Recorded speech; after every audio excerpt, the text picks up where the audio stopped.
மொறு மொறுன்னு தோசை ஈஸியாக எப்படி நம்ம செய்கிறது நம்ம சொல்லித்தரேன் உங்களுக்கு. பாருங்கள், உங்களுக்கு எவ்வளோ ரவை வேணுமோ அவ்வளோ ரவை எடுத்துக்கோங்க. நான் ஒரு 200 ரவை நான் வந்து ஒரு இதில் எடுத்திருக்கேன்.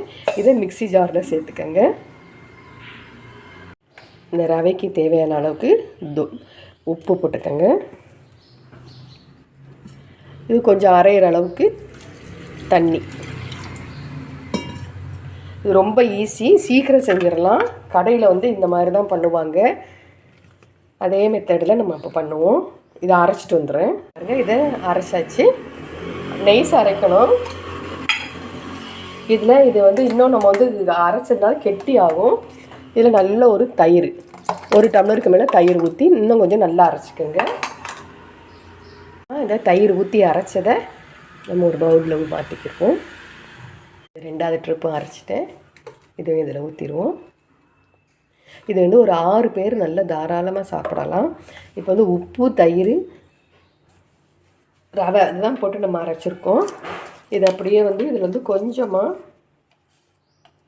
கொஞ்சமாக சோடா உப்பு லேசாக போட்டுட்டு நம்ம வந்து எல்லாத்தையும் நல்லா கலந்து வச்சுருவோம். நல்லா மொத்தமாக நம்ம வந்து கலக்கி விட்டு நம்ம வச்சோம்னா சரி, நல்லா கொஞ்சம் உரைச்சிக்கிட்டு வரும் பாருங்கள். ஒரு 1/4 மணி நேரம் வச்சுட்டு நம்ம தோசை ஊற்றுனோம்னா ரொம்ப சூப்பராக ஹோட்டல் ஸ்டைல்லையே இருக்கும். பாருங்கள், இவ்வளோ நம்ம இன்னும் கொஞ்சம் கெட்டியாகும். ரவை தானே, கொஞ்சம் சீக்கிரம் கொஞ்சம் நேரத்தில் கொஞ்சம் கெட்டியாகும். அப்போ வேணும்னா நீங்கள் தண்ணி ஊற்றிக்கலாம். இது கரெக்டாக நான் தண்ணி ஊற்றி வச்சுருக்கேன். இது அப்படியே இருக்கட்டும். இதை வந்து ஒரு 1/2 மணி நேரம் அப்படியே இருக்கட்டும். நம்ம அவசரமாக இன்ஸ்டண்ட்டாக நம்ம செய்கிறதுக்குள்ள தோசை இது வந்து கடையில் எப்போயுமே ரெகுலராக இப்படி தான் செய்கிறாங்க. ஒரு 1/2 மணி நேரம் இருக்கட்டும். இப்போது நம்ம உளுந்து எதுவுமே அரிசி எதுவுமே ஊற வைக்காமல் நம்ம ஹோட்டல் ஸ்டைலில் எப்படி நல்லா அழகாக தோசை வருதுன்னு பாருங்கள். நல்லா இழுக்க மொறு மொறுன்னு நல்லா வருது. கொஞ்சம் நேரம் ஊற வைக்கணும், அவ்வளோதான். ரவையை இதுதான் வந்து ஹோட்டலில் போடுறது. கொஞ்சம் ஆயில் போட்டுக்கிறோம். நீங்கள் நெய் வேணால் நெய் போட்டுக்கிறேன்னா.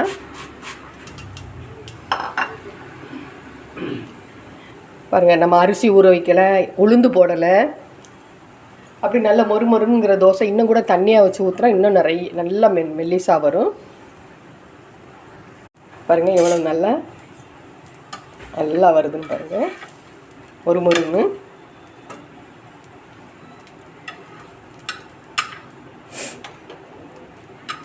இதே மாதிரி நீங்களும் செய்யுங்க. இன்னொரு தோசை ஊற்றி காமிக்கிறேன் பாருங்கள்.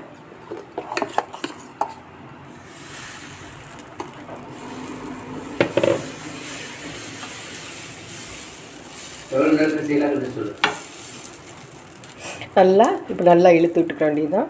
கொஞ்சம் கூட வந்து இது வந்து ரவா தோசை மாதிரியே இல்லை. நல்லா அரைச்சிட்டோம்ல, அரைச்சிட்டு இது பண்ணுறதுனால ரொம்ப நல்லாயிருக்கும். நம்ம எண்ணெய் ஊற்றி கொஞ்சம் நேரம் பாருங்கள். தோசை ரெடி.